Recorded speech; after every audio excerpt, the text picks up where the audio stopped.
Quigley joining us right now to talk about some of these big issues that are going on, at the state capitol, but also impacting us right here in the city of Chicago. Thank you so much for your time today and joining us to really break down some of these big topics.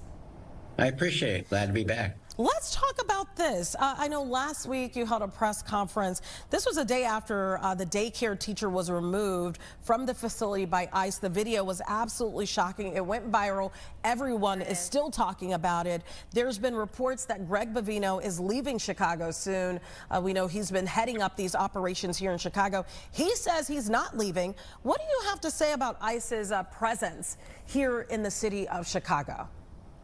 Look, this is a president acting like a bully. I mean, did we ever imagine an American president would say to a group of U.S. generals that our cities should be used as a training ground for the military to go after the enemy from within?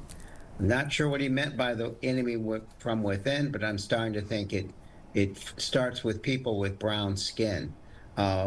I think it's also important to remember that under Democratic and Republican presidents, Homeland Security had a practice, an understandable one, to avoid sensitive locations, daycares, schools, places of worship. Obviously, that's all gone by the wayside, and it's extraordinarily concerning. And, you know, I want people to know it's not just taking away citizens, it's taking away people who they're targeting. They've actually detained 170 U.S. citizens. It's also having an effect on our business community. If you go to Little Village in Pilsen and other areas of the city, their business is down 50% just because people, documented or not, are afraid to go to their establishments. It's a shocking turn of events, and I'm proud of the way Chicagoans are pushing back. Well, yeah, you know, we just said as we saw the video the next day, you went up in front of press and you know, you spoke to the community.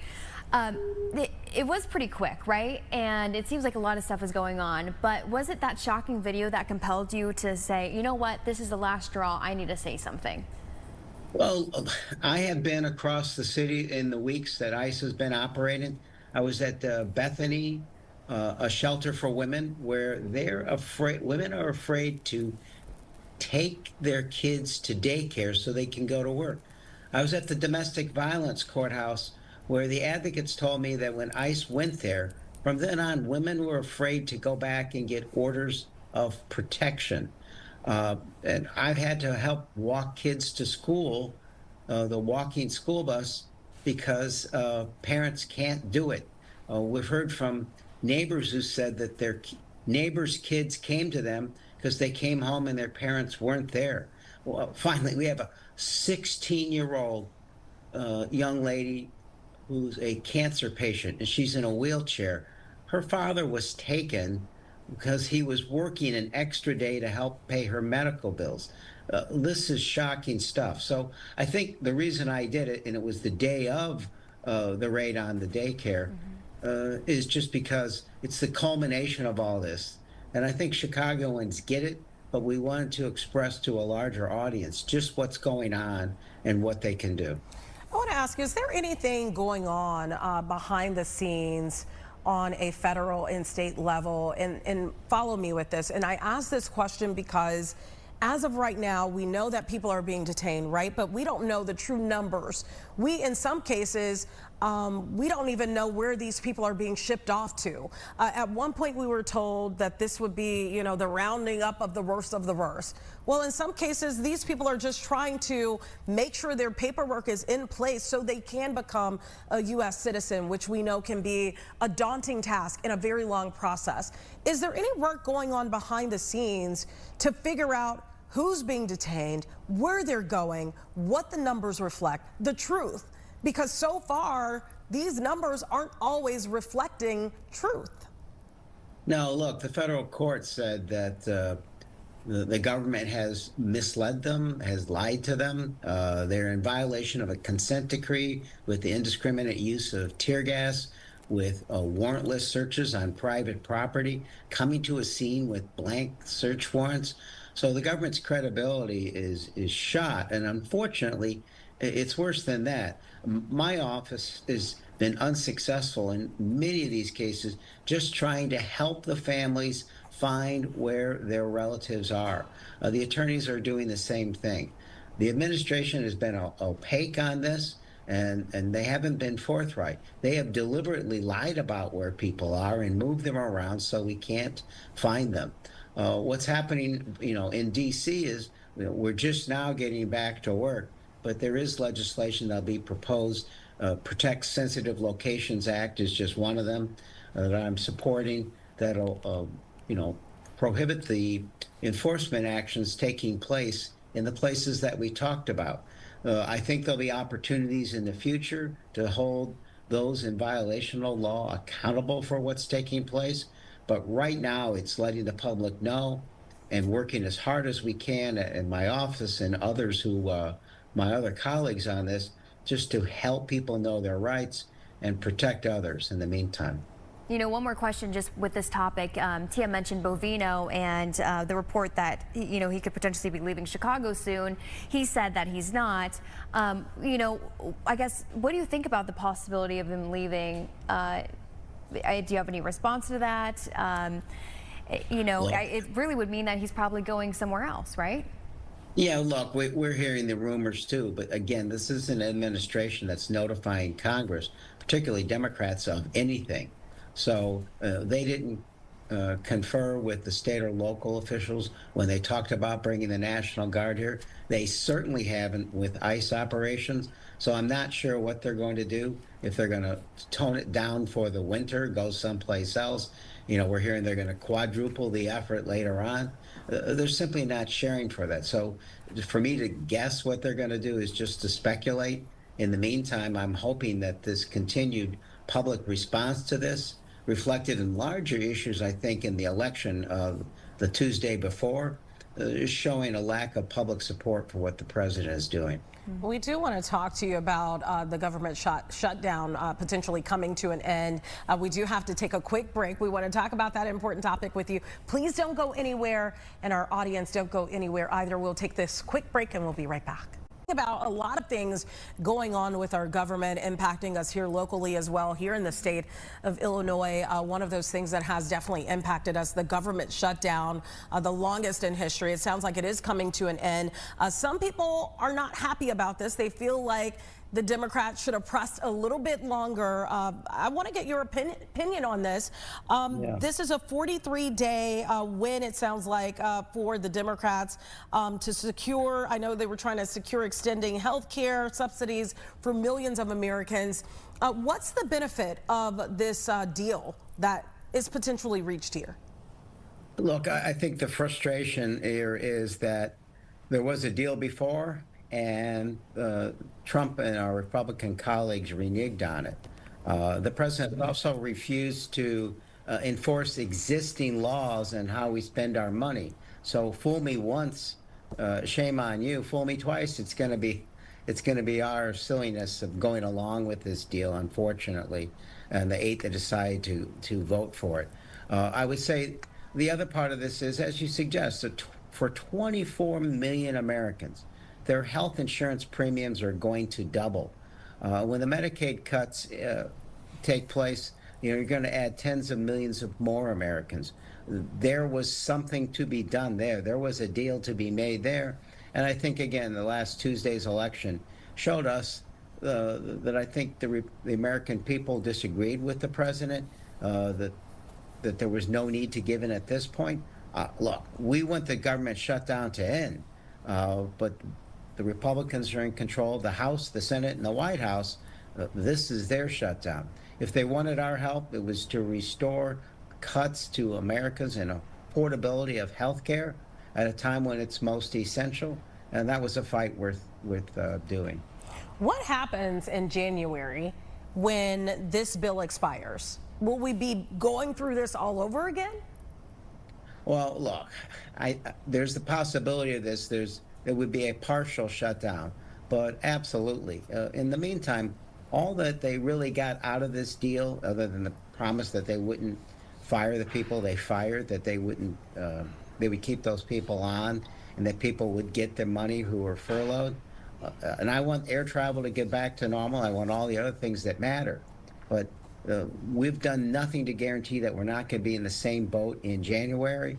And we've done absolutely nothing to change the views of my Republican colleagues on this, to move forward on this. A vague promise that they're going to have a vote in the Senate on the ACA healthcare tax contributions means absolutely nothing. And there's silence from Speaker Johnson. So in the final analysis, we got almost nothing in this deal. I suspect it will pass the Republican House tonight, and we'll move forward and see where we are in January. Senator Quigley, we were reading this morning, about who voted yay, who voted nay. There was a Republican senator, Rand Paul, I think it was, maybe Kentucky, who voted no. And it's something over, I guess, like a fight over hemp, does it sound like? And he's kind of the one maybe stalling things? Yeah, look, Senator Paul is a unique style of legislation and governing, so he'll have to explain that. I think he's probably one who votes against most of these measures, regardless of the circumstances. Look, there's a lot of things in this bill that are concerning. The fact that they were thrown in at the last minute with little or no discussion. I'm hoping that there is at least some of that in the House tonight. But again, it's probably going to pass, and the government will reopen, which is good news. The fact is, millions will lose their health care, and the beneficiaries will be the richest Americans, our billionaires. I know you mentioned this slightly there. You talked about, air travel. We know O'Hare has been impacted, Midway has been impacted, and frankly, airports across the country have been impacted by this government shutdown. You're also part of the House Appropriations Committee. Have you seen the shutdown impact other portions of transit and infrastructure, maybe that we haven't talked about as much in the headlines? Yeah, look, it's going to have a long-term impact on things just because so much work wasn't done. There were firings that took place. There's an overall cost to the economy of this. So to answer your question, you're going to see this unfold even after the government reopens. That every shutdown costs more money than it's ever worth. And it's going to have a long-term ripple effect on this, as will the DOGE cuts. There will be aspects of the transportation, housing, healthcare, and so forth that will be impacted because of those cuts and because of this shutdown. It's just going to take a while before they're evident to the public. Is there something that we can, do in the future to help protect local residents from feeling the impacts of the shutdown? Because again, things might change again in January and a year from now, who knows? And I think there's maybe things that could be put in place that could help local residents. I wish that there were. I think that what we're talking about right now, funding our soldiers, funding the air traffic controllers and others, we need to recognize that these are critical workers, and they should be allowed to get paid while this is taking place. They should be exempt from any sort of government shutdown. Will the administration go along with that? I doubt it, but it's frustrating to see the impact. In the final analysis, we need to elect people who are willing to compromise. I have compromised on government shutdown votes in the past, but this isn't a compromise, it's a capitulation. This isn't a compromise. It's really setting us back. Again, in the final analysis, we're giving billionaires tax breaks and taking away the health care of tens of millions of people. This was a fight worth fighting. There's been this back and forth over the SNAP benefits. And in fact, we've gotten a few emails here at Fox 32 saying that, I got a little bit of an increment on my SNAP, but it was like $17, $8. Any idea what is the latest on the front in terms of SNAP benefits? What is the latest information out there? Well, look, when we end the government shutdown, they should be brought back and made whole. But to answer your question back to what took place, there were varying court decisions and an administration that was willing to go to the Supreme Court to make sure that people didn't get their SNAP benefits. I was in line, I was helping distribute food in the lines at St. Sabina with Father Father Flager a couple Saturdays ago. People were waiting for 4 hours to get one box of food, and they were standing in the cold. It shows you just how dramatic this need is, how important SNAP is to Chicago citizens. So that should never happen again, and it's extraordinarily distressing.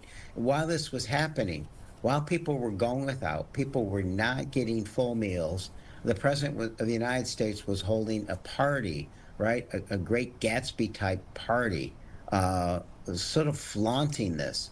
The fact that people are suffering and not caring, asking the Supreme Court to reinforce this so that funding didn't take place. So indeed, some people got partial funding.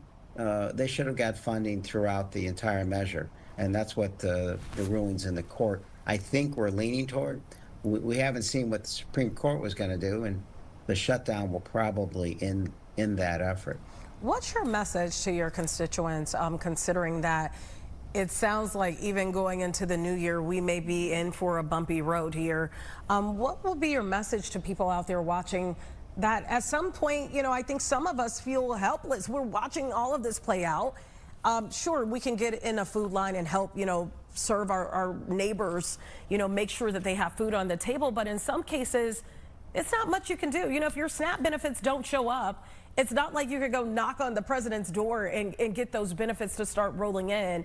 So some of us do feel helpless. What would be your words to the constituents out there that they don't know what's coming next? Yeah. Broadly speaking, your voice matters, politics matters, being involved matters, engaged. If you don't like things, you need to participate. Now's more telling of that than any time I remember in my lifetime. So I think our country's at a turning point. I think the two topics today are evident of that. I think that government dysfunction is a healthcare risk. It's a national security risk. We need people who are willing to compromise and not take extreme positions. I think one of the hardest parts, you know, again, I voted for a compromise in previous shutdowns with a Republican leader of the House because they were meeting in the middle and there was a reasonable sense of what a compromise is. This administration has staked out extraordinarily far-right positions, and we simply can't go out there to compromise with them. It's that sort of thoughtful decision-making. But it begins with the American people and whether they're involved and engaged and whether they participate in that process. We certainly welcome it. Yeah, we need more people to vote. That is the truth of the matter, you know, period. Yeah. You need to exercise your right to vote. It's no excuse to continuously see low voter turnout, especially when we're talking about some of the people that are not voting. They get some of these benefits. They need to vote. Yeah. That's the bottom line. So we appreciate you joining us on the show Anytime. today.